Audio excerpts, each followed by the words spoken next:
Então vamos lá. Boa noite a todo mundo. Eu me chamo Pedro Gomes, eu sou procurador do Estado e coordenador do Centro de Estudos, e eu tenho uma imensa alegria em estar aqui dando início ao segundo dia do terceiro encontro de Direito Público de Mato Grosso, com o título Direito Público e os Novos Cenários da Pandemia. É um evento da Escola Superior da Advocacia Pública de Mato Grosso, vinculado à Associação de Procuradores do Estado de Mato Grosso, a APROMAT, que está realizando esse terceiro encontro de Direito Público de Mato Grosso. São encontros virtuais que vão correr do dia 1 ao dia 20 de julho. Ele teve início na sexta-feira passada e hoje a gente ingressa no segundo dia do encontro. E, de imediato, eu vou passar a palavra para a doutora Ana Carolina Dias Barquete.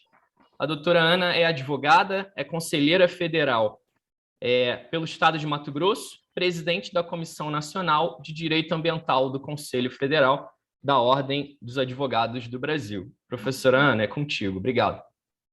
Obrigada, boa noite a todos. Boa noite, doutor Pedro, doutora Juliana, professor Edis. É com grande honra que nós anunciamos o início da palestra do doutor Edis Milaré, que é procurador de justiça aposentado, primeiro coordenador das promotorias de justiça do meio ambiente e secretário do meio ambiente do Estado de São Paulo, doutor e mestre em direitos difusos e coletivos pela PUC de São Paulo e professor de direito ambiental, advogado e consultor jurídico. Professor, o senhor tem a palavra. Muito boa noite, muito obrigado pela presença conosco.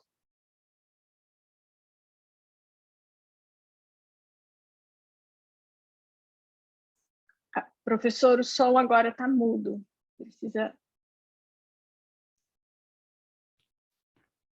Eu fiz o pedido aqui no sistema para ele reabrir. Pronto, reabriu o microfone. Agora sim.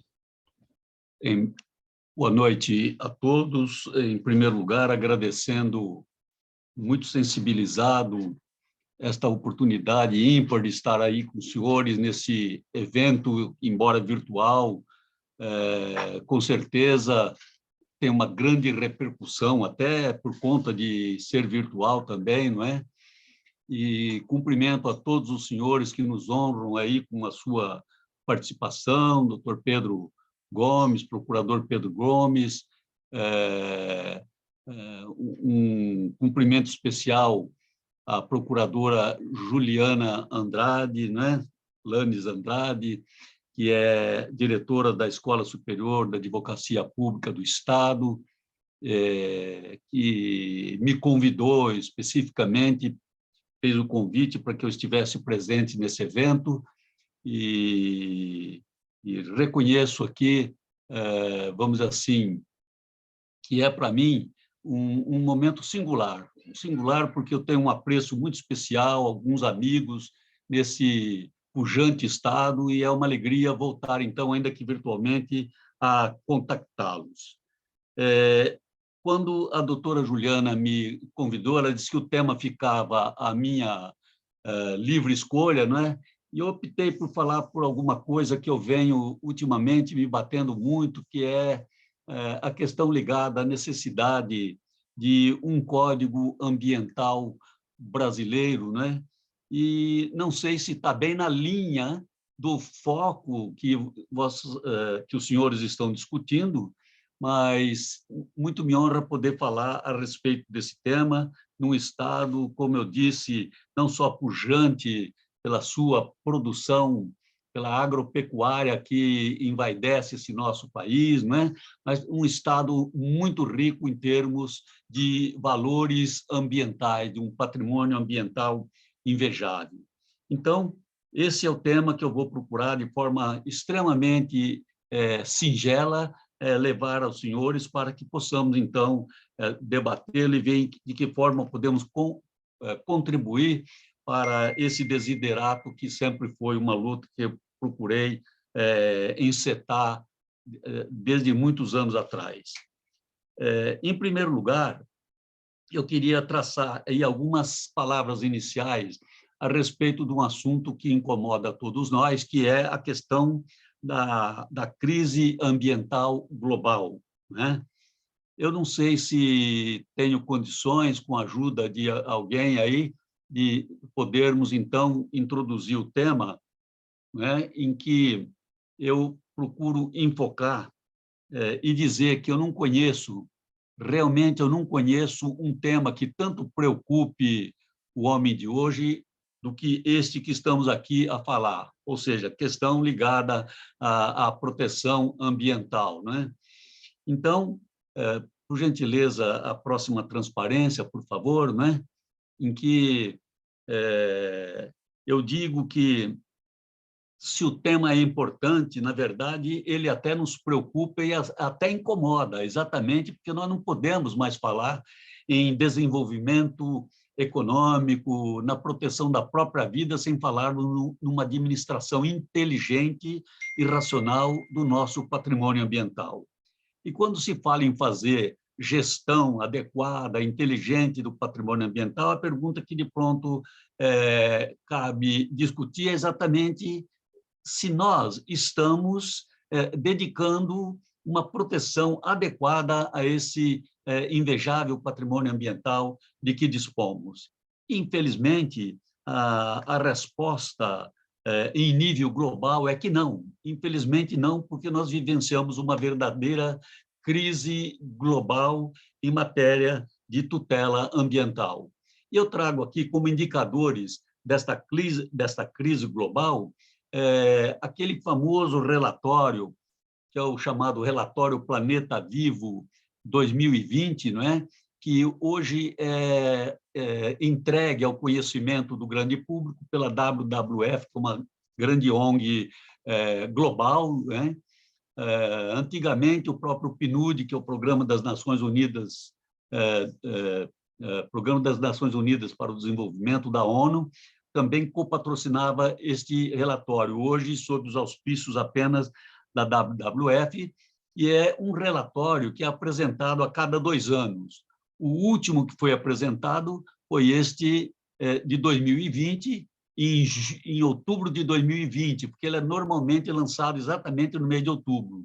Portanto, ainda não temos o de 2022. Mas, segundo esse relatório, há vamos dizer assim, como que um sinal de advertência para todos nós, quando se diz que a nossa pegada ecológica está realmente criando uma dificuldade incrível para o saneamento do planeta, na exata medida em que tem se vislumbrado que o consumo de recursos naturais, como está aí na transparência, nos níveis de hoje, né, já excede em 75% a capacidade de recuperação do planeta, não é? E que exigirá, em 2030, uma capacidade produtiva equivalente a 2 planetas Terra para sustentar as nossas atividades. Ou seja, nós estamos, na verdade, como que navegando num barco furado, num barco sem rumo, né? Porque a continuar com esta pegada ecológica, efetivamente, não sei como será o destino da nossa civilização, vamos dizer assim, né? Não por outra razão, criou-se o chamado Dia da Sobrecarga da Terra, né? O Earth Overshoot Day, que é o dia em que a civilização global entra no cheque especial, ou seja, entra no vermelho do déficit ambiental. E para o último levantamento que se fez, né, que foi de 2021, nós tínhamos recursos sustentáveis para usufruto de toda a humanidade apenas até o dia 29 de julho. Ou seja, exatamente no dia 30 de julho, nós entramos no cheque especial e passamos a usufruir de porções de recursos que não nos pertencem, mas que pertencem, na verdade, às outras gerações. Ou seja, estamos gastando além daquele limite que nós tínhamos à nossa disposição. Ou seja, estamos exatamente no vermelho, como eu disse, um verdadeiro cheque especial que passou do seu limite e que cobra hoje juros até escorchantes, né? Com grandes problemas ambientais que todos nós enfrentamos. Isso para não falar na última preocupação global, que é a questão das mudanças climáticas, não é? E todos que militam na área sabem muito bem que o IPCC, né, que é o painel que avalia a saúde do planeta, um painel criado por representantes indicados pela ONU, em que no seu 6º relatório, que foi o último a ser produzido, de 2021, assim como que chama atenção, alerta para essa tragédia que já é uma emergência que pode inviabilizar a própria vida humana e outras formas de vida em nosso planeta. Então, é nesse contexto, por falar com operadores do direito, é que eu faço essa introdução preocupante, não é? Muito preocupante, e colocar de que forma nós, que militamos na área do jurídico-ambiental, podemos enfrentar essa verdadeira crise global. Sabemos todos que hoje é muito claro para todos nós que essa crise global advém de uma equação que não fecha, ou seja, os bens da natureza são limitados e as necessidades humanas são ilimitadas, né?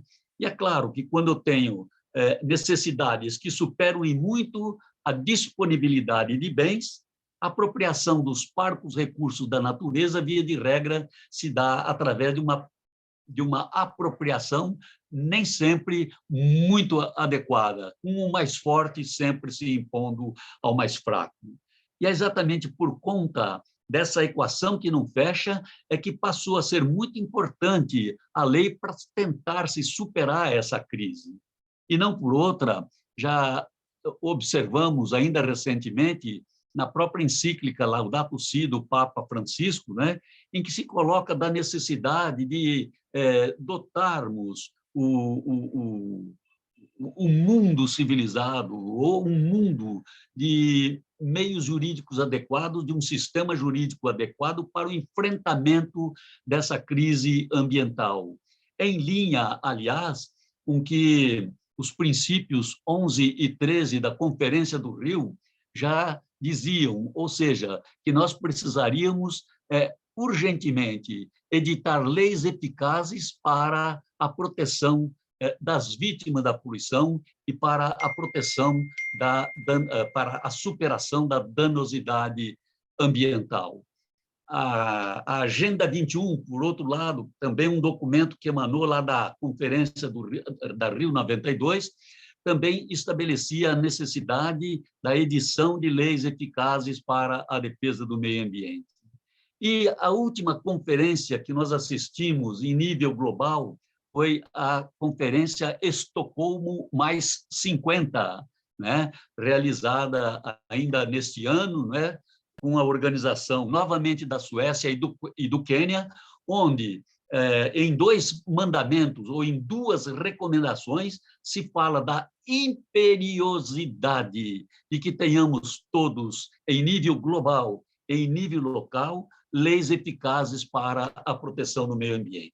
E sempre se fala em leis eficazes para a proteção do meio ambiente. Falando, então, em leis eficazes para a proteção do nosso patrimônio ambiental, a pergunta seguinte que se faz é exatamente essa: como tem reagido o nosso país no concerto das nações à danosidade ambiental para tentar, na medida do possível, superar a crise ecológica que não é só local, mas é global. Então, eu acentuo aí na tela que está à disposição dos senhores que, para fins assim meramente didáticos, né, nós podemos enxergar, nós podemos entrever na história da positivação legislativa em matéria ambiental 3 momentos muito claros e que podem ser assim identificados. O primeiro período, ou seja, da origem da nossa legislação, que foi um período de um verdadeiro apagão legislativo. Infelizmente, o mais longo período de um verdadeiro apagão legislativo, um período de obscurantismo, né? E que foi desde a chegada dos portugueses em nosso país, né, até o final da década de 1980. O segundo período, que é o período, vamos dizer assim, que vivenciamos hoje, que é o período da realidade, né? Ele assim, também por questões meramente didáticas, identificado como o período do iluminismo, ou seja, do nascimento e da maturidade do nosso direito ambiental. E esse período vai de 1981, que coincide, portanto, com a edição, com a promulgação do primeiro diploma legal, que vislumbrou o meio ambiente como hoje o entendemos, que foi a Lei da Política Nacional do Meio Ambiente de 1981, e que nós falaremos um pouco dela logo adiante. E, finalmente, o terceiro período, que é o período da perspectiva. O que nos aguarda agora, vamos assim, nessa história da positivação legislativa, ou no desenvolvimento da legislação ambiental em nosso país. Então, quando se fala no terceiro período de perspectiva, eu chamo esse período que começa a se materializar, né, em ações concretas, em ações disruptivas daquilo que vinha acontecendo, né, e que é esse período em que estamos vivendo, como eu disse, de um verdadeiro ecocentrismo, e não aquilo que até agora vinha sendo respeitado como algo a respeito do qual não se discutia. Ou seja, o período endossado assim, pela nossa legislação civil e até pela própria Constituição de 88, que tratava a natureza e os próprios seres não humanos, os animais não humanos, como coisas, né? Como coisas. O homem estava no centro de tudo, era o período do antropocentrismo, e que agora essa virada está ocorrendo a olhos vistos, né? E que nós estamos chamando, então, período do pós-iluminismo ou da virada ecocentrista. Então, falando especificamente a respeito de cada um desses períodos, eu vou encarar agora, em rapidíssimas palavras, o período que vai, então, de 1500, da chegada dos portugueses, até o final da década de 80, que foi um período marcado por um acentuado obscurantismo de viés economicista, patrimonialista, e que só começou a se dar passo com a Conferência de Estocolmo, que foi um acontecimento que praticamente abriu os olhos da comunidade internacional da importância em se proteger adequadamente o meio ambiente, porque a pressão ecológica que se exercia sobre os bens da natureza já estava a comprometer a qualidade de vida de todos nós. Não por outra razão, o evento de Estocolmo se chamou Conferência das Nações Unidas para o Ambiente Humano, ou seja, exatamente para verificar de que forma o homem interferia na qualidade do meio ambiente e de que forma nós outros poderíamos, então, tentar superar essa pressão ecológica que já se revelava insustentável. Pois bem, esse período que começa em 1500, ele tem algumas manifestações muito típicas daquilo que nós estamos falando, ou seja, da sua ineficiência para a tutela ambiental, né? Apesar de se falar que a questão ambiental só se coloca com a intensidade que hoje conhecemos apenas de poucos anos para cá, mas já naquela época se verificava que, ainda que de forma tímida, se buscava, através da lei, defender o meio ambiente. Então, são manifestações desse período obscurantista, as conhecidas, as chamadas ordenações do reino, né, que começaram com as ordenações afonsinas de 1446, que foi o primeiro código legal europeu, sucedidas depois pelas ordenações manuelinas de El Rei Dom Manuel, de 1521, e, finalmente, pelas ordenações filipinas de 1603, e que, embora já revogadas lá em Portugal, continuaram a viger aqui em nosso país até a entrada em vigor do Código Civil Bevilacqua, que todos nós que estudamos direito lembramos bem que lá no artigo 1807 do Código Civil Bevilacqua, esse artigo dizia que ficavam revogados, entre outros, as ordenações. Então, as ordenações filipinas, que já estavam, repito, revogadas em Portugal, continuaram a viger a seu modo, praticamente sem grande implementação, aqui no Brasil, até o período republicano, ou seja, até a entrada em vigor do Código Civil de 1916. Essas leis, à evidência, não eram leis que tinham um caráter de proteção holística do meio ambiente. O ambiente não era enxergado como algo a pertencer a todos. Não, o ambiente era algo que era encarado como bem que pertencia a poucos, né? Eram bens que satisfaziam mais as necessidades da coroa, né? E não da comunidade. Tanto é que se considerava, por exemplo, crime de injúria ao rei. Vejam, era crime de injúria ao rei, por exemplo, se você cortasse árvores frutíferas ou árvores de fruto, como se chamava lá nas ordenações, né? Eu me lembro muito bem de um artigo do famoso livro 5º das ordenações filipinas, que é muito significativo quando dizia lá no seu artigo 88, parágrafo 7º, que era crime, vamos assim, de injúria ao rei, você lançar em rios e lagos, em qualquer época do ano, coca, cal, trovisco, barbasco ou algum outro material com que se o peixe mate. Era assim que estava escrito exatamente nas ordenações filipinas. Ou seja, um linguajar mais empolado, mas que não diferencia em nada daquilo que diz hoje o artigo 33 da nossa Lei dos Crimes Ambientais. O artigo 33 da Lei dos Crimes Ambientais diz que carrear para corpos d'água efluentes capazes de causar dano à fauna ictiológica é um crime punível com detenção de 1 a 3 anos e ou multa, né? Esse artigo 33 da nova Lei dos Crimes Ambientais, da Lei dos Crimes Ambientais, que não deixa de ser nova, é cópia fiel daquilo que dizia o artigo 88, parágrafo 7 das ordenações filipinas, que pessoa alguma não lance nos rios, lagos e lagoas em qualquer época do ano. Só que, ao invés de falar efluentes, falavam coca, cal, trovisco, barbasco ou algum outro material com que seu peixe mate, né?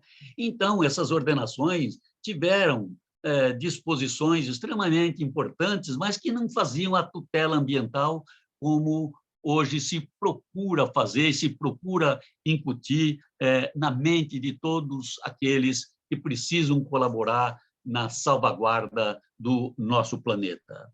Pois bem, ainda nessa linha, eu me refiro aqui ao Código Civil Bevilacqua, né? Que é um outro ponto muito importante desse período e que todos nós sabemos, quem milita na área jurídica, que o Código Bevilacqua trazia já algumas disposições relacionadas à tutela ambiental, mas sob um prisma individualístico, sob um viés de tutela ou de solução dos conflitos de vizinhança, não é? Não tinham ainda esse caráter que tem hoje da visão de conjunto e de que considera o meio ambiente como um bem de interesse público ou de interesse da sociedade. Depois do Código Civil, claro, tivemos ainda durante algum tempo a edição de várias leis que vieram na sequência do Código a tutelar o meio ambiente, mas sempre com esse viés a que eu me refiro, ou seja, não tratava o meio ambiente com sistematicidade, com algo relacionado a um conjunto de interesses, mas sempre com um viés individualístico. E eu me lembro, só para exemplificar, para não ficarmos apenas falando sem exemplificar, Eu me lembro, por exemplo, em 1934, nós tivemos 2 códigos muito importantes. Foi o primeiro Código Florestal, de 34, não é? E depois o Código de Águas. Em 37, tivemos o Decreto-Lei 25 de 37, que cuidou da tutela do patrimônio cultural, não é? E é aquele decreto-lei, período, vamos dizer assim, o autoritarismo, e que até hoje ainda vigora, e que protege os bens culturais de que o nosso país é tão rico, né? Depois tivemos outros diplomas legais, entre os quais, só para lembrar, daquilo que se chamava na época de Código de Caça, né? Do Código de Pesca e do Código de Mineração, de 1967.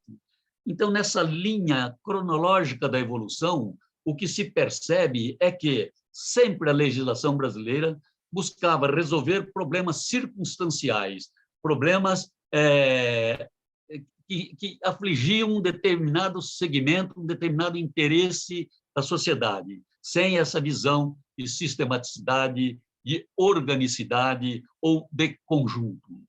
E essa coisa, esse estado de coisa, começa realmente a ter um tratamento mais assim rigoroso quando, em 1972, se realiza a Conferência de Estocolmo, né? Que teve sérios, importantes reflexos no fomento da legislação brasileira, né? Então, eu tenho certeza que aqueles mais antigos, como eu, né, que tiveram oportunidade até de estudar de forma mais aprofundada, por conta até da idade, essa coisa toda, a Conferência de Estocolmo foi um marco muito significativo na evolução da legislação ambiental brasileira. Por quê? Porque nela, o nosso país pagou um vexame muito, muito forte na época, né? O Brasil, como que na linha de frente, na liderança dos terceiro-mundistas, nesta conferência, depois de ser instado a um crescimento zero por conta das pressões que a sociedade exercia sobre o meio ambiente, vem e, falando em nome dos terceiro-mundistas, diz: não aceitamos estabelecer qualquer regra que impeça que possamos crescer, que possamos nos desenvolver.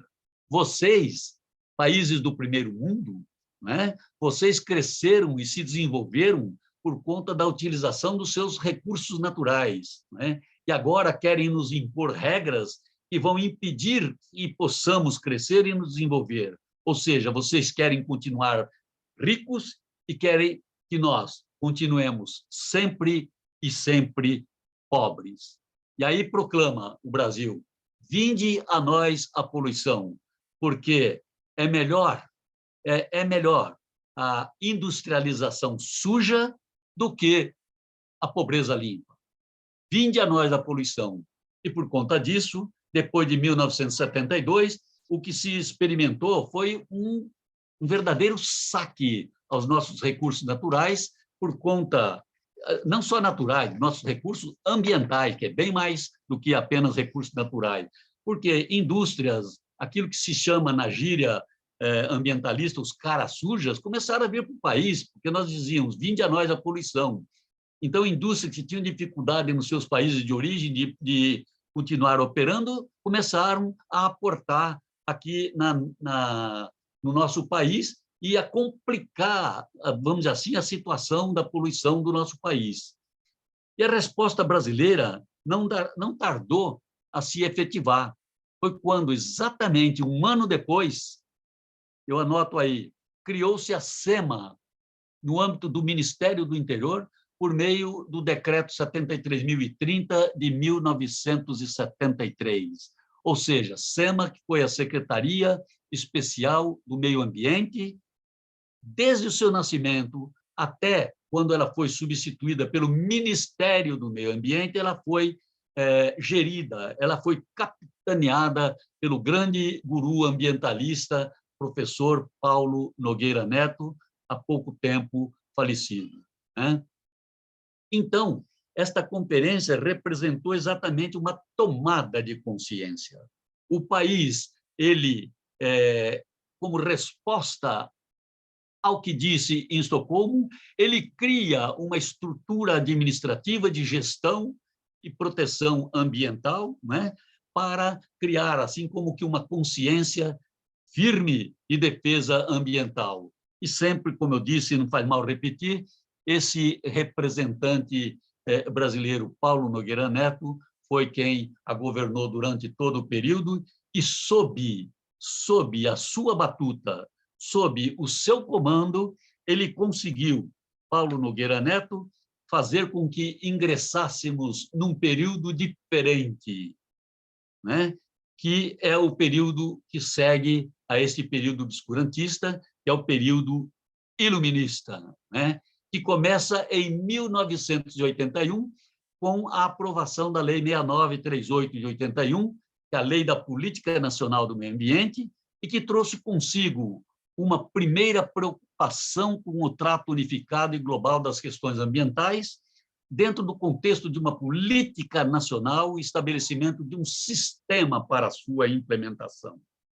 Veja, o só fato de, na Lei 6938, se falar que ela representava uma política nacional do meio ambiente, e o só fato de se criar, por meio desta lei, o que eles chamam de, até hoje, de SISNAMA, ou seja, de Sistema Nacional do Meio Ambiente, mostra que a mentalidade de defesa do meio ambiente mudou no nosso país. Então, daquelas questões pontuais, daquelas leis que surgiam ao sabor do momento, né, segundo os interesses daqueles que eram os poderosos do momento, passa, então, o país a ter, pela primeira vez, uma lei que cuida da questão de ordem sistêmica, de forma orgânica, de forma organizada, né? Então, esta lei representa efetivamente o nascimento do direito ambiental no Brasil, né? E ela, tais e tantas foram tais e tantos foram os avanços que ela trouxe, que ela influenciou profundamente o chamado esverdeamento da Constituição de 1988. Então, vejam, só para lembrar apenas de alguns, porque eu sei que o nosso tempo ele não nos dá muita oportunidade de ficarmos aqui esmiuçando as questões, mas só para lembrar de alguns avanços. Foi a Lei 6938 de 81, que instaurou entre nós, em sede de tutela ambiental, a chamada responsabilidade objetiva ou sem culpa, tal como escrito lá no artigo 14, parágrafo 1º, que dizia que o poluidor era obrigado, independentemente de culpa, a indenizar ou reparar os danos causados ao meio ambiente ou a terceiros afetados por sua atividade.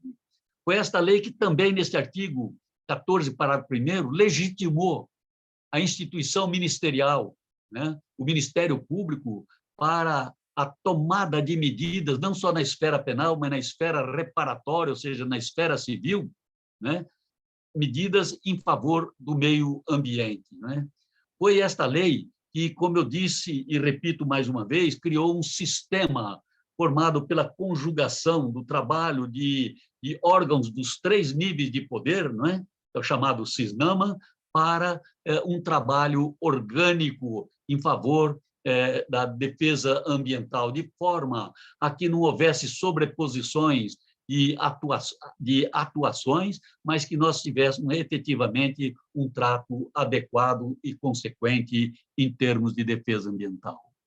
Dentro do período iluminista, se a Lei 6938 de 81 foi a que representou o nascimento, a Lei 7.347, de 4 anos depois, deu-lhe efetividade, porque a 6938 de 81, a Política Nacional, cuidava mais ou menos dos aspectos da defesa em nível material, né? A lei de ordem material. E a Lei 7.347 veio dar os instrumentos para a defesa daqueles instrumentos colocados à disposição na Lei 6938.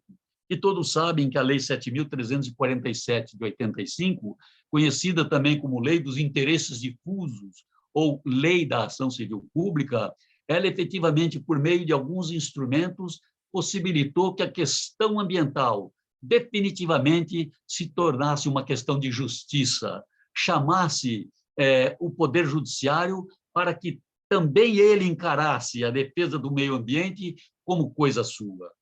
E, com base nessa lei, efetivamente, a situação da defesa ambiental no Brasil mudou, e mudou para muito melhor, né? Com uma página memorável sendo escrita pelo Ministério Público e pela sociedade organizada, porque, ao contrário do que se dizia anteriormente, não é? E que era o Ministério Público que estava legitimado, a Lei 7.347 confere legitimação para a tomada de medidas em defesa do meio ambiente, chama a sociedade organizada, né? As associações ambientalistas, as associações preservacionistas e o próprio Estado, né?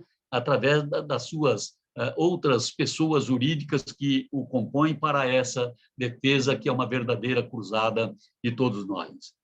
E depois desse nascimento, né, de leis de cunho material e de cunho processual, vem o período da maturidade, que é o período que se inicia com a Constituição Federal de 88, conhecida como Constituição Verde, e tais os predicados que tem nessa questão, nessa guerra em prol do meio ambiente. Se formos aqui fazer uma análise dos avanços que essa Constituição proporcionou em termos de tutela ambiental, em paralelo com o que dizia e diz, porque ela continua em vigor, a Lei 6938 foi a grande inspiradora de todos os progressos da Constituição. Foi a grande inspiradora de todos os progressos da Constituição.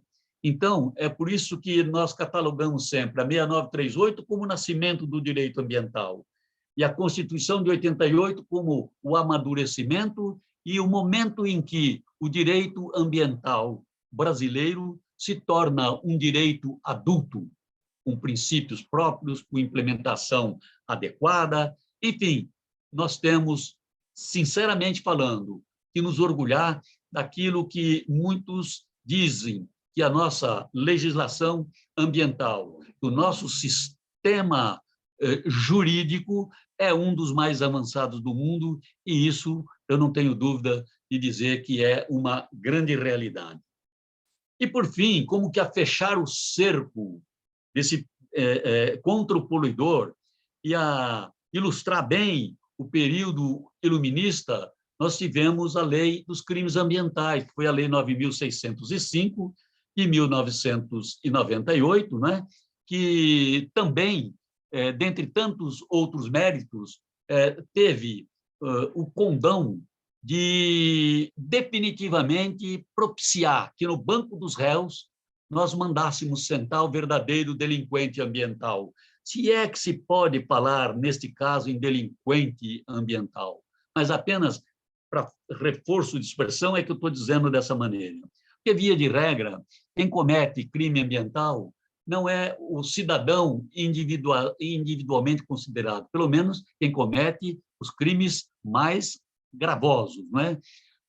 Quem comete o crime ambiental de maior repercussão, via de regra, não é o quitandeiro da esquina, mas são os grandes potentados econômicos, os grandes conglomerados industriais, para não dizer o próprio Estado, não é? Que muitas vezes constrói empreendimentos megalomaníacos, que leva o nada ao zero, enfim, que desaloja populações e que não tem muito a ver com a proteção adequada e eficaz do meio ambiente. Essa lei foi importante, então, dentre outras razões, por colocar a pessoa jurídica como suscetível de figurar no polo passivo da relação processual, no polo passivo da relação processual penal, né? E isto muda por completo a história da tutela ambiental no Brasil, que já vinha num caminhar muito seguro, porque, na medida em que, através do processo, o instrumento da ação penal se diz que alguém pode sentar no banco dos réus, mesmo não tendo a qualidade de um ser vivo, né?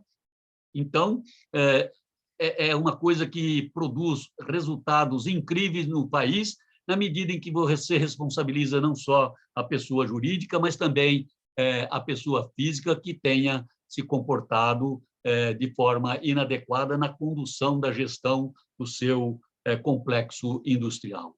Então, esses foram os marcos mais significativos do período iluminista, que foi de 1981 aos dias atuais. E então, eu passo agora a falar daquilo que eu chamei de natureza meramente didática, eu passo a falar um pouco desse período pós-iluminista e que estamos já a vivenciar neste momento da nossa história. Ou seja, é um período que passa de uma postura de que o homem é o centro de tudo, né? No período antropocentrista, né?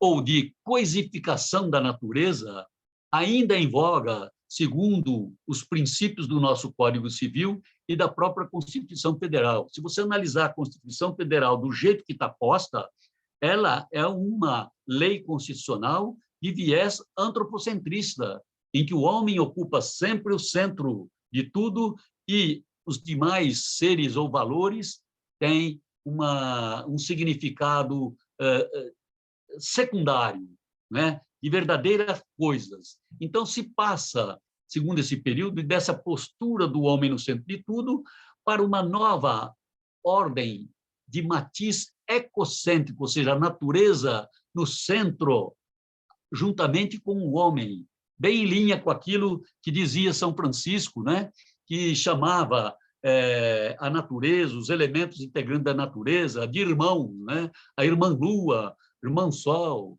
os animais chamava de irmão, e coisa que o valha, né?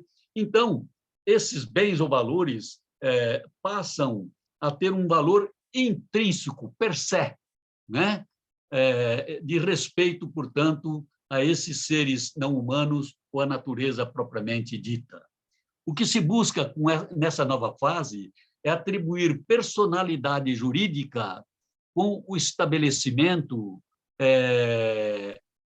e formas de representação adequada dos interesses dessas entidades, né? Assímile do tratamento jurídico dispensado hoje às pessoas jurídicas. Ora, se uma pessoa jurídica, a Petrobras, por exemplo, que não tem vida própria, que é um ser ideal, tem personalidade jurídica, podendo figurar num embate litigioso, tanto no polo ativo como no polo passivo da relação processual, por meio de representações e representantes adequados, né? Por que não os animais não humanos, que mais do que as pessoas jurídicas têm vida, sim, e que merecem respeito, né? Basta o legislador querer, é uma questão de política legislativa, de dar-se personalidade jurídica a essas entidades, vamos chamar assim. E é o que hoje vem se firmando cada dia mais. Ainda na quinta-feira passada, recebi do Vicente de Paula Taide, que é um juiz federal lá de Curitiba, um seu livro exatamente tratando da personalidade jurídica dos animais não humanos, né? Um livro extremamente bem elaborado, seguindo, aliás, outros doutrinadores que também vêm se debruçando no estudo desta questão, né? Dessa novidade, vamos chamar assim, que é o do período pós-iluminista, né? E sustentando exatamente a necessidade de se reconhecer personalidade jurídica a tais entidades. E apenas para exemplificar, eu queria lembrar um caso ocorrido também no estado do Paraná, que esse foi como que um leading case, né, com relação aos animais não humanos. Foi uma ação que começou lá na comarca de Londrina, né, em que dois cães, né, raça canina, dois animais da raça canina, o Spike e Michael, entraram com uma ação por meio de uma representação que se encaixava numa entidade protetora de animais, pedindo direitos para si, por conta de o seu tutor tê-los deixado à míngua, a morrer à míngua, sem nenhuma dignidade, sem um tratamento que eles merecem ter. E o juiz de primeiro grau, de bate-pronto, indeferiu o pleito por dizer que os animais, segundo o nosso ordenamento, não tinham personalidade jurídica, né? E eles levaram, essas entidades representativas levaram a questão para o Tribunal de Justiça do Paraná, ao argumento de que eles podiam ainda não ter personalidade jurídica, mas que não se podia negar a eles a personalidade judiciária de estar, sim, em juízo para buscar pelos seus direitos, na exata medida em que todo um complexo já de disposições legais estava sendo editada para protegê-los. O Tribunal de Justiça do Paraná, nesse caso que eu chamo de leading case, dá provimento ao recurso e determina que a justiça local passe a conhecer o pleito deles e investigar exatamente a procedência ou não do pleito deles. Com relação, não aos animais, mas agora a bem específico da natureza, eu cito, tenho muitos exemplos aqui para citar a respeito disso, mas eu cito um que também é bem significativo, que é uma ação proposta na comarca de Florianópolis, né, em Santa Catarina, perante a Sexta Vara da Justiça Federal, em favor da Lagoa da Conceição. Quem conhece Florianópolis sabe da beleza deste bem natural, ou seja, da Lagoa da Conceição, e que já tinha, por meio de várias ações promovidas por entidades representativas da sociedade, pelo Ministério Público, já tinham entrado com ações pontuais para a solução de um ou de outro caso, com decisões transitadas em julgado, mas sem nenhum efeito mais concreto, né? Porque baseada num processo coletivo já ultrapassado para os dias de hoje, né? Um processo de polarização entre autor e réu e que não leva muito a superar casos complexos, né? Ou chamados casos sistêmicos, né? Casos que têm uma abrangência muito maior do que aquela que o processo coletivo tradicional está em condições de resolver, né? O juízo de primeiro grau, o juiz federal, concedeu a liminar, reconheceu a personalidade judiciária e a ação está tramitando regularmente, segundo os cânones de uma ação disruptiva que se assiste no momento e que é aquela ação que se chama de ação estrutural, né? Que, por meio de um processo estruturante, busca resolver esses casos de complexidade, aquilo que se chama de um estado de coisas de desregulamentação para um estado de coisas ideal. Então, é um novo processo coletivo que começa a vicejar, que começa a nascer.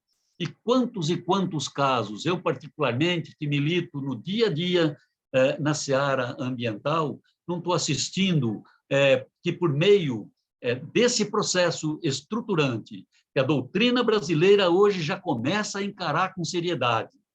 Temos vários juristas de escola aí sustentando que há pertinência legislativa, né?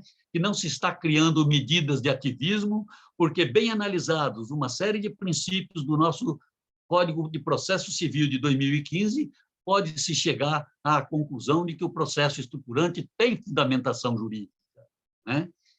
Pois bem, é por meio, então, desse processo que passa a ser multipolar e não apenas bipolar, autor e réu, que se busca encontrar soluções estruturantes para o que está desestruturado. E essas questões de defesa da natureza e defesa dos animais não humanos, via de regra, são resolvidas por essas medidas estruturantes.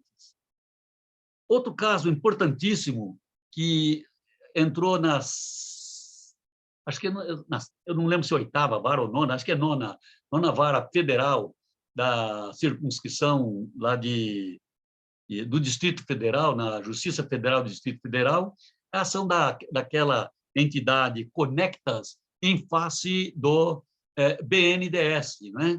Em que se busca exatamente, por meio dessa chamada ação estruturante, ou de medidas estruturantes, se resolver um problema que diz com a tutela adequada do meio ambiente e a impedir que um banco de fomento como esse, o BNDES, privilegie empréstimos para aqueles que não cuidam de forma adequada do nosso meio ambiente.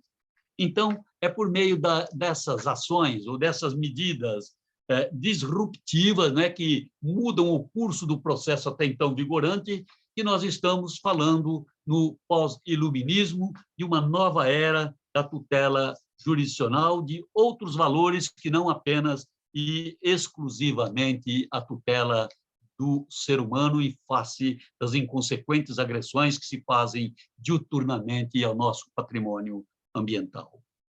Pois bem, estabelecidos, então, esses períodos, vamos dizer assim, de evolução da nossa legislação ambiental, eu gostaria agora de entrar no item que me incomoda e que eu quis transmitir aos senhores, que é a necessidade que nós temos hoje de um Código Nacional de Meio Ambiente diante da precária implementação das leis ambientais. Qualquer um de nós que milite na área ou na seara ambientalista sabe que realmente o país tem uma das legislações mais avançadas do mundo. Mas somos uma federação, de sorte que, nos termos da Constituição, né, pode-se legislar concorrentemente ou suplementarmente por meio de todos os entes federativos. Então, são 26 estados, mais o Distrito Federal, além da União, e mais 5.570 municípios que têm algo único no mundo, autonomia e independência para legislar e fazer gestão do meio ambiente. E que editam não só leis no sentido estrito da palavra, né, como quer a Constituição, que qualquer ato que infrinja liberdades individuais só pode fazê-lo por meio de leis, mas também por meio de atos infralegais se procura fazer gestão do meio ambiente. Então, nós temos hoje uma pletora tão grande, né? Pletora já é grande, mas imagina uma pletora tão significativa que mesmo aqueles que são especialistas não conseguem acompanhar essa legislação. Só para se ter uma ideia desse caos legislativo, dessa inflação legislativa, eu lembro que num trabalho que foi publicado pela Confederação Nacional das Indústrias, e isto não faz muito tempo, a respeito de licenciamento ambiental. Se nós pegarmos as leis em sentido estrito e os atos infralegais, nós chegaremos à casa de 28 mil diplomas, ou seja, só em matéria de licenciamento ambiental. Ou seja, é uma selva, é uma desidratação legislativa, é uma orgia legislativa que não dá. É impossível dominar-se tudo isso. E mais, legislações que muitas vezes se contrapõem, né? Que não têm organicidade, o que, via de regra, é bom para o advogado, né? Mas nem sempre o que é bom para o advogado é bom para o meio ambiente. Então, nós temos que nos compenetrar disso. A orgia legislativa que leva a esse marasmo, né, de diplomas legais com possíveis interpretações colidentes só pode ser bom para quem quer ganhar dinheiro, mas não para quem quer fazer a defesa eficaz do meio ambiente. Eu vejo, por exemplo, que vários estados já editaram os seus códigos ambientais. Eu me lembro de um exemplo ao qual eu me refiro sempre, em que a Ford do Brasil, que agora também está indo embora do Brasil de vez, né? A Ford do Brasil, que queria se instalar em Porto Alegre, acabou deixando de lado e indo para Camaçari, na Bahia.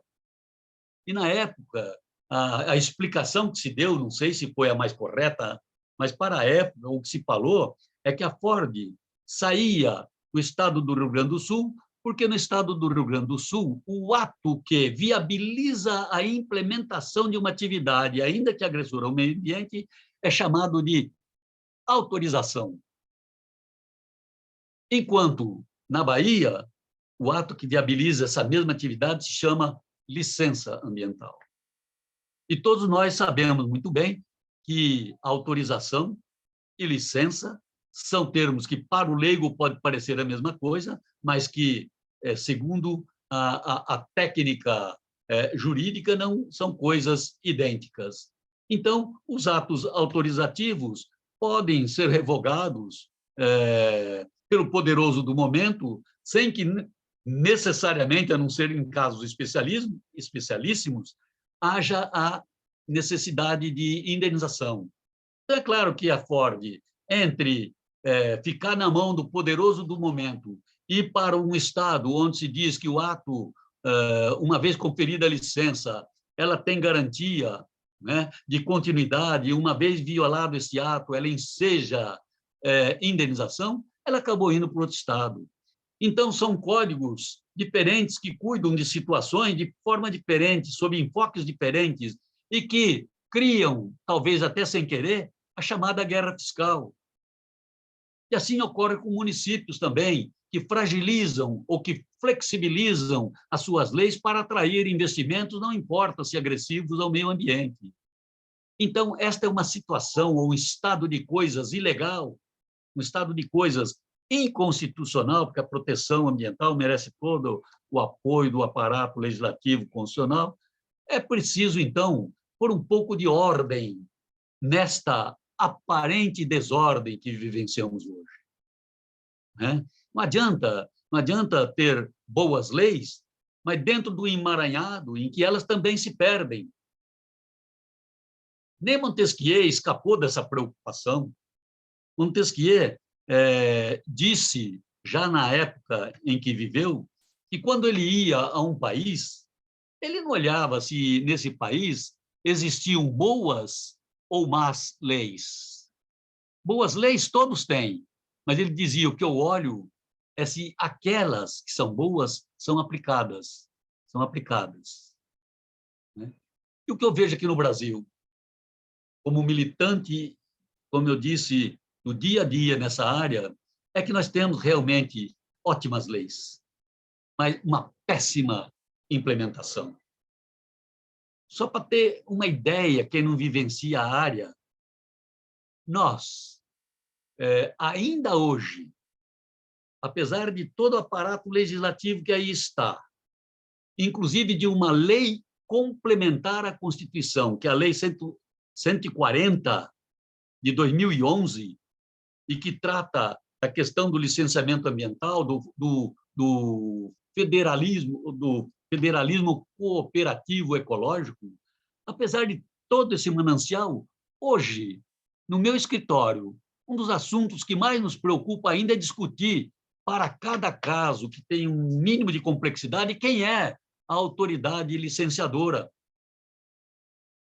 Ou seja, depois de tudo isso e de uma lei complementar à Constituição, você não consegue ter tranquilidade ou dar segurança jurídica para o empreendedor, para que ele saiba exatamente aonde é que ele deve bater, em que porta ele deve bater para viabilizar a análise do seu empreendimento.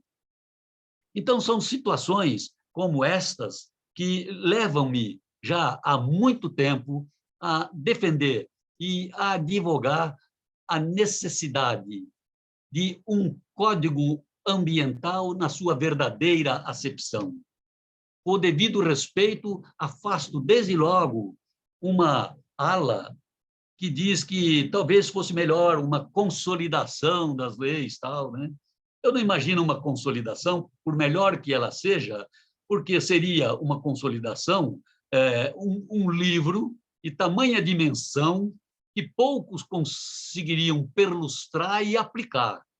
Eu imagino um código ambiental na verdadeira acepção da palavra, ou seja, uma verdadeira cartilha do desenvolvimento sustentável de um país, em que se cuide apenas de princípios básicos, de estabelecer papéis adequados para cada ator social, né? Se estabeleça instrumentos, as diretrizes, né? Deixando-se para a legislação, evidentemente, ordinária e complementar, esmiuçar cada um daqueles princípios, mas um código que possa ser manuseado por qualquer pessoa, por mais simples que seja, e que a torne um coautor da defesa ambiental, que forme com toda a sociedade uma verdadeira cruzada em prol desse patrimônio que precisamos defender a todo custo. E um código pré-ordenado, como eu digo aí na transparência, a inserir as atribuições do poder público e o exercício da cidadania num contexto moderno e dinâmico, em ordem a 3 fins, a 3 desideratos. O primeiro, de aplacar, um código que venha a aplacar a orgia legislativa, que deslegitima de autoridade a lei e a própria segurança jurídica, e que venha a propiciar um perfil mais sistêmico ao aparato legislativo do país.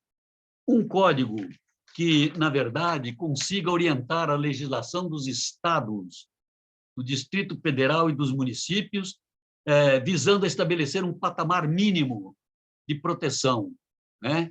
Aquele ente federativo que quiser mudar para melhor, para fazer uma defesa melhor, que o faça de acordo com as necessidades e as especificidades que lhe são próprias, mas que um código estabeleça pelo menos um piso de obrigações para que não se incentive a chamada guerra fiscal. Um código que visa facilitar a coordenação de ações dos agentes implementadores, né? De forma a que não haja sobreposições. Como aqui em São Paulo, por exemplo, quando se criou a necessidade do rodízio, né? Fazer o rodízio, e que quem é que queria fazer a gestão disso tudo?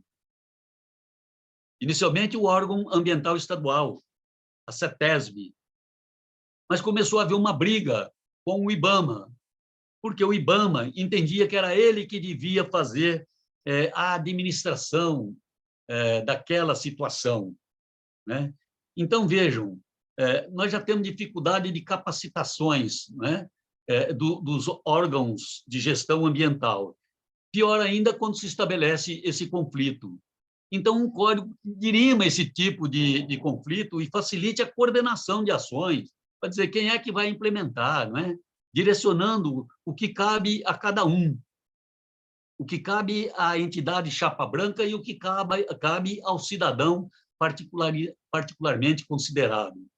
E, por fim, um código que atue pedagogicamente sobre a sociedade, em ordem a se estabelecer o que eu disse, e também repito mais uma vez, uma verdadeira cruzada para essa situação que aflige a todos nós. Uma palavra, meus amigos, considerados procuradores, eu costumo dizer sempre que, quando falo da questão dessa evolução legislativa e quando defendo a necessidade de um código, é sempre alguém que vem e diz: mais uma lei, doutor? O senhor está propondo mais uma? Está dizendo que tem muito para propor mais uma? Não, estou tentando propor uma que tente resolver o conflito de todos, né? Porque nós não podemos esquecer jamais que a lei é farol que ilumina e aponta horizontes, mas ela não pode ser entendida por ninguém como uma barreira para simplesmente impedir a caminhada. Afinal de contas, com mais de 30 milhões de pessoas vivendo hoje na mais absoluta miséria, nós precisamos sim desenvolver para fazer face a essa desgraça que nos assola, né? E sem desenvolvimento, um desenvolvimento sustentável que respeite a natureza, não vamos chegar a lugar nenhum. Então, não podemos nos valer da lei para colocar pedra no caminho, né? Mas precisamos colher essas pedras e construir um castelo e sustentabilidade para as presentes e futuras gerações. Muito obrigado.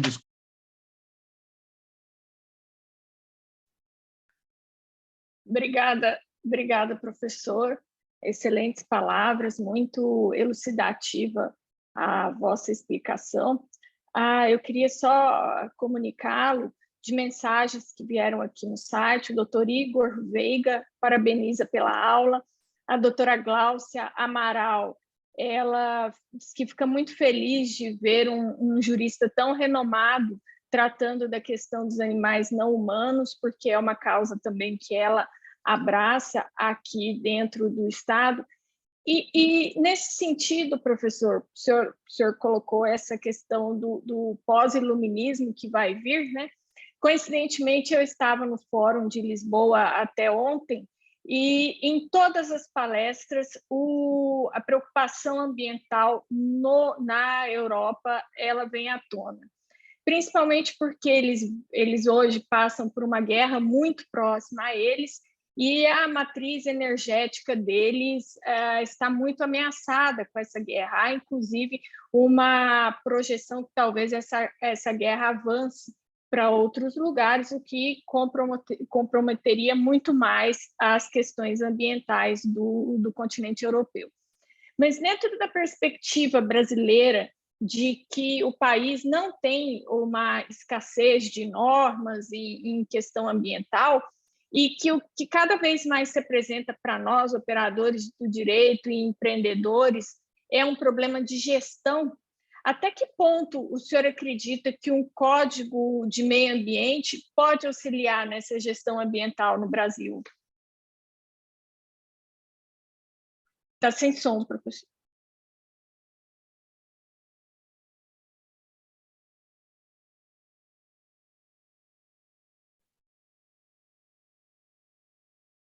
Professor, apareceu uma mensagem na tua tela para o senhor autorizar a reabertura do microfone.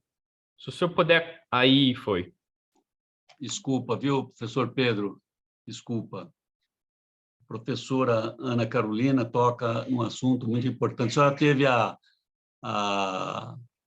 possibilidade de estar lá no evento da ONU, lá dos oceanos, professora? Muito bom.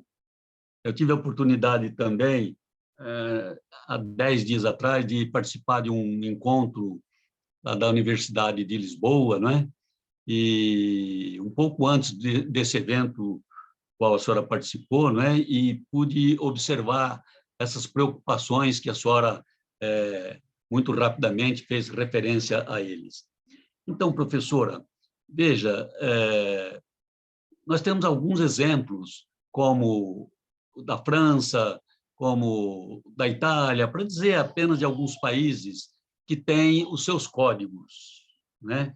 E a gente vê que, por conta dos códigos traçarem muito bem os caminhos a trilhar, né? Ou seja, as diretrizes macro, que eles não assistem a essa enxurrada de promulgações, de promulgação de diplomas, outros que venham a tentar resolver as questões.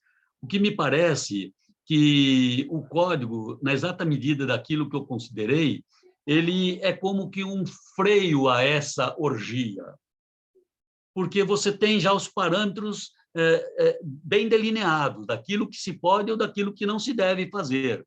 Então, a gente consegue frear um pouco essa orgia, como eu estou dizendo. É verdade que existem países que não têm essa dificuldade, né? Em que a província não tem a autonomia que tem um município aqui no Brasil, né? Então, é muito difícil, dentro do sistema federativo, a gente conseguir coartar essa legislação profusa que se tem. Mas eu acho, sinceramente falando, que o Código não deixa de servir como um freio para orientar caminhos e estabelecer critérios mínimos de proteção ambiental e que sejam uniformes para toda a federação. Basicamente, por essa razão, professora. Obrigada. E tocando na questão dessa competência concorrente, né, dos estados, dos municípios, inclusive o senhor falou da Lei 140, nós temos ainda hoje ações do Supremo Tribunal Federal que discutem essa lei e que realmente é uma situação muito complexa no dia a dia do empreendedor.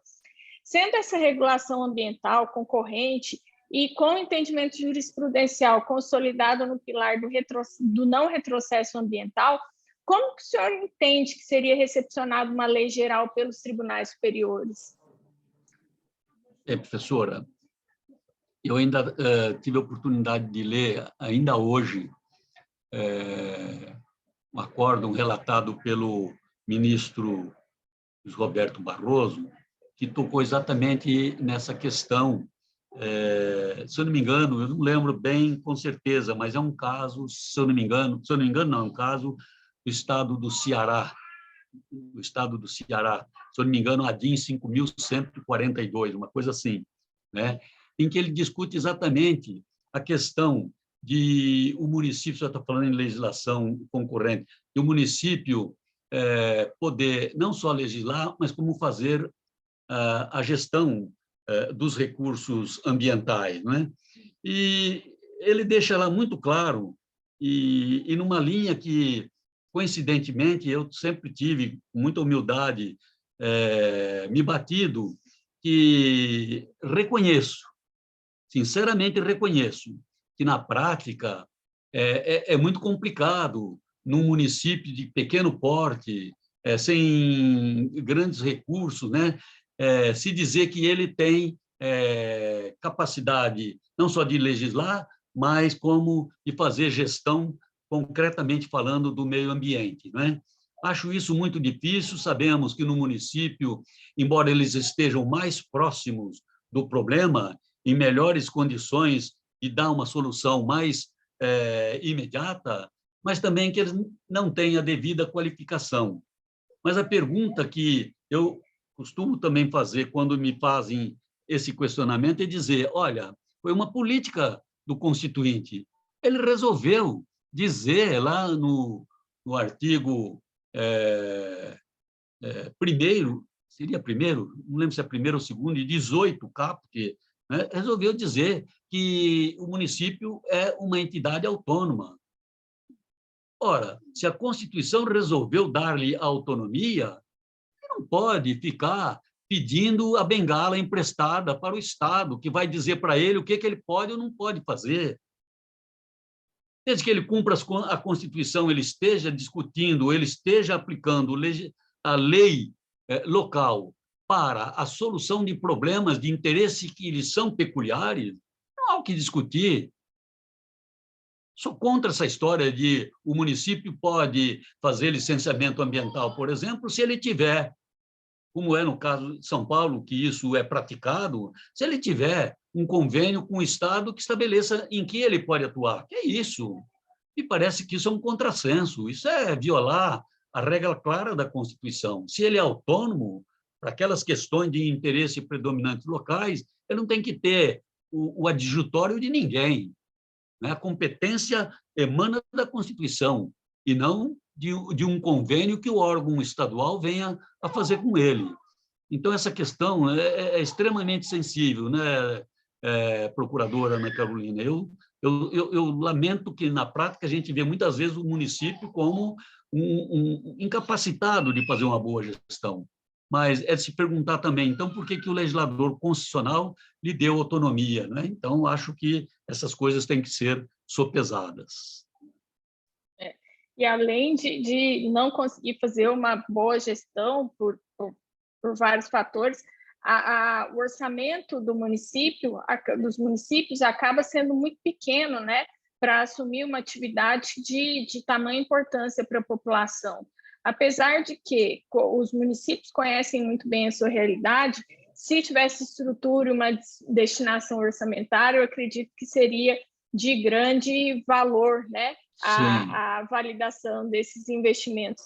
E, professor, faça esse entendimento do Poder Judiciário de que, quando nós temos normas conflitantes, deve prevalecer a mais protetiva para o meio ambiente, que, na maioria das vezes, acabam sendo as normas estaduais, como, por exemplo, aqui o estado de Mato Grosso é o estado do país que tem normas mais restritivas com relação à proteção ambiental. O senhor não acha que nós criaríamos o risco de ter uma norma geral com pouca efetividade? Eu não comungo, eu não comungo de que no conflito vigore a mais restritiva. Eu não comungo dessa teoria, né? Por isso, eu acho que uma lei geral vai sim ter efetividade e vai poder influenciar o não nascimento exagerado de conflitos, né? Acho que a matéria de competência é matéria constitucional e não é uma matéria de mera interpretação de qual é mais restritiva ou qual é menos restritiva. Muito obrigada, professor. Então, como nós não temos aqui mais perguntas no chat, eu agradeço desde já a presença do senhor, parabenizo o senhor pelo aniversário, que inclusive o Dr. Calden fez um artigo parabenizando, acabamos replicando na página do Conselho Federal, mas agora aproveito para lhe parabenizar pessoalmente, agradecer pelas palavras, pela lucidez com a qual expõe tudo, e aqui seremos seus eternos alunos. Devolvo a palavra ao Dr. Pedro. Doutora Ana, muito obrigado. E também um agradecimento especial ao professor Ed Milaré, que nos contemplou aí com a sua bela exposição sobre a palestra de título ADES, entre parênteses, Ordem Normativa Ambiental e o Desafio por um Código Nacional de Meio Ambiente. Professor, muito obrigado pela sua participação e doutora Ana Carolina também, muito obrigado, hein? Pessoal, como a gente está com alguns minutinhos até o início da próxima aula, que tem horário previsto para 19h15 de Cuiabá e 20h15 de Brasília, com a doutora Fernanda Marinella, a gente pode fazer um intervalinho aí de 20, 22 minutos e retornar daqui a pouquinho. Dá tempo de ir no banheiro, comer um lanche rápido e a gente se reencontra aqui já às 19h15, tá ok? Então, beleza, pessoal. Obrigado, doutor. Um abraço grande. Até mais.